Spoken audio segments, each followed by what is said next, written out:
this is an iHeart podcast. Guaranteed human. Friday.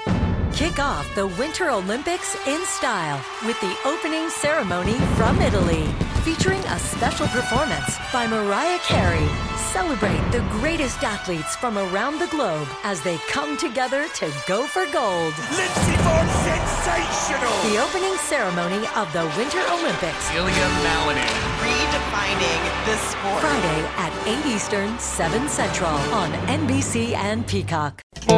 I say that we cannot have corrupt elections. If we have to, if they don't straighten it out. As an example, voter ID.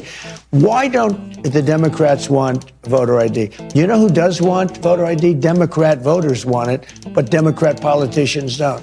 Why don't they want it? Because they want to cheat on elections. If they don't want voter ID, that means they want to cheat. We can't allow cheating on elections. You're listening to the 47 Morning Update with Ben Ferguson. Good Thursday morning. Nice to have you with us on the 47 Morning Update, and we've got one major story for you. Donald Trump sits down with NBC News in a wide-ranging interview, talking about exactly what he's doing for Americans, what his plans are moving forward, and even trolling the media a little bit as well. Why is it that the media hates Trump so much, especially when he's willing to do these types of interviews, answer virtually any question? We're going to play some of it for you, and you'll hear directly from President Donald Trump. It's the 47 Morning Update, and it starts right now. Story number one. Donald Trump sitting down with NBC News, having a very blunt and honest conversation, focusing on all of the substantive changes that we've had during the Trump administration. He talked about American confidence. Number one, saying that he has strong confidence on interest rates, which are going to help all Americans. Trump said there is, quote, not much doubt that the U.S. interest rates will be lowered by the Federal Reserve, signaling much more favorable borrowing costs ahead for consumers. That is something that the markets and many business owners, he said, are welcoming. He also emphasized that his nominee for the Fed chair understands his priority. The president also said that it's important that we allow the DOJ to handle business deals. This just hours after that antitrust hearing on Netflix. In contrast to his earlier comments, Trump stated he would not intervene in the high-profile corporate competition between Netflix and Paramount over the potential acquisition of Warner Brothers Discovery, instead letting the Department of Justice review it independently. This shift was framed as respecting the process and reducing political influence on business decisions. The president also said that we're making great strides when it comes to immigration. Trump saying his administration learned it might be wise to take a little bit of a softer touch. Yes, that is the president's words. In certain immigration enforcement situations, while still emphasizing toughness where needed. This was presented as a sign of responsiveness and learning from experience, something Democrats are, well, very concerned. The president also talked about money and the American people, his administration, and the national debt, saying this. Let's get to the Fed. Is there any doubt in your mind that interest rates are going to be lowered? Not much. Why? How can you say that? I just think they're going to be lowered. I mean, they should. Is your new Fed pick on board with that? We're way high. Okay, we're way high in interest. We have now, with me and with all the money, I've always been good at money. And with all the money coming into our country, we're a rich country again. We have debt, but we also have growth. And the growth will soon make the debt look very small. Because it's the greatest way, you have two ways. You can cut, and we do that anyway, and we did that. You know, we got rid of hundreds of thousands of federal workers. Yeah. And those workers went out and got themselves jobs in the free enterprise system. And you know what? That's called making America great again. We had 10 workers in the federal government for every single job. When the Democrats go in, they hire. I could right now give you the best employment numbers in history. You know what I do? Go out and hire 2 million people, put them in the federal government. Does your new Fed pick? I do the opposite. Yeah. Does your new Fed pick understand that you want him to lower interest rates? Oh, I think he does, but I think he wants to anyway. I mean, if he came in and said, I want to raise them, if he said that, he wouldn't have gotten the job. He would not have gotten the job, no. You listen to the president there, 2 points he's obviously making. Number one, I'm not going to fake the numbers with the federal government on employment. I'm not going to go hire 2 million government workers, which is what the Democrats did to artificially inflate the employment numbers.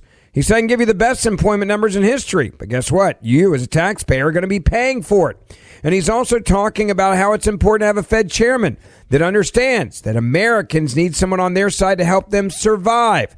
That being a big part of the conversation.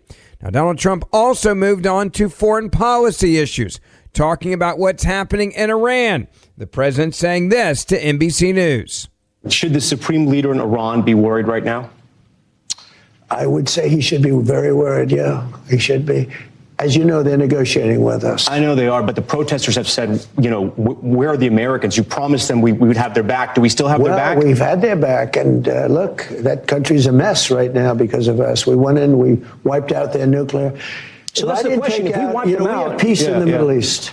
Yeah. If I didn't take out their nuclear, think of it. If we didn't take out that nuclear, we wouldn't have peace in the Middle East because the Arab countries could have never done that. They were very, very afraid of Iran. Yeah. They're not afraid of Iran anymore. We wiped out those beautiful B-2 bombers, one's right over there, those beautiful little models. Those beautiful B-2 bombers went in and they hit their target, every single bomb, and obliterated it. And because of that, they were going to have a nuclear weapon within 1 month. Yeah. Within 1 month, they were going to have a nuclear weapon. Yeah. That was a big threat. That they're not going to have it anymore. But Now, if we obliterate Iran it, what's the deal about? I mean, if there's no more, are they trying to restart the nuclear program? Well, I heard that they are, and if they do, and I let them know, if they do, we're going to send them right back and do their job again. So your understanding is they tried to restart it, and that's why you're threatening force? They tried to go back to the site. They weren't even able to get near it. There was total obliteration. But they were thinking about starting a new site in a different part of the country. We found out about it. I said, you do that, we're going to do very bad things to you. We're going to do very bad things to you. The president not backing down on any of his promises there.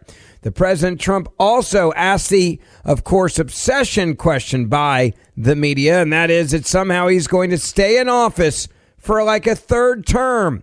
NBC News actually taking the time to ask the president this question, and he had a little fun with it. On January 21st, 2029, do you see any scenario where you are still president? I don't know. It would be interesting. But wouldn't it be terrible if I agreed with, if I gave you the answer that you're looking for? It would make life so much less exciting, right? It would be so much less exciting.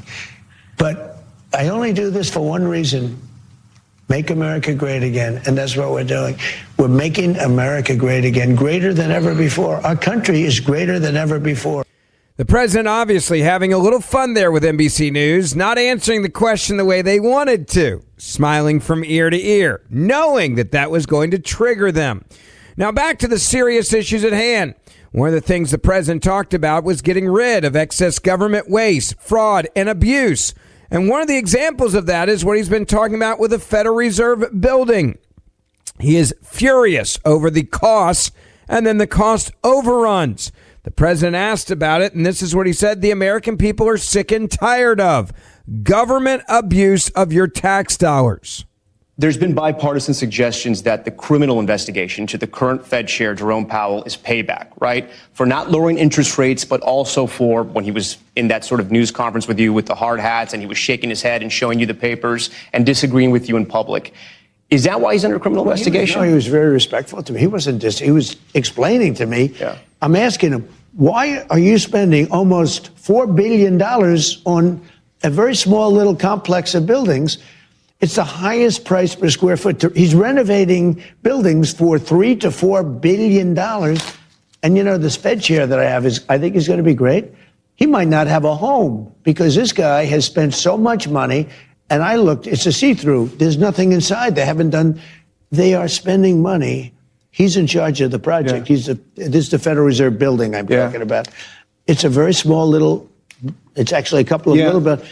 They're spending more money than any building ever built in history per square foot. Some Republican senators say they're not going to approve him unless you drop that investigation. A lot of people say a lot of things. You don't think that's true? You think? I don't know. Is it worth it to drop the investigation to get your Fed chair through? I think the investigation is the investigation. It's being handled by Pam and Janine and the people. They'll make their own decision on it. Now, the president was also asked one other fun question at the very end. It's a little bit about his legacy, how he'll be remembered, and what he's done so far. And here's what the president had to say about all of that.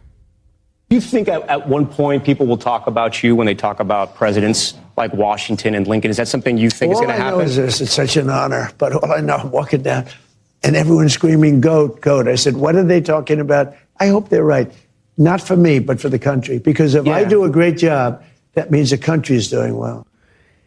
That sums up President Donald Trump perfectly in his second term. If I do a great job, that means the country is doing well. And that's why there's so many Americans that are loving exactly what he's doing each and every day. Thank you for listening to the 47 Morning Update with Ben Ferguson. Please make sure you hit subscribe wherever you're listening to this podcast right now. And for more in-depth news, also subscribe to the Ben Ferguson Podcast, and we will see you back here tomorrow. This is an iHeart podcast. Guaranteed human.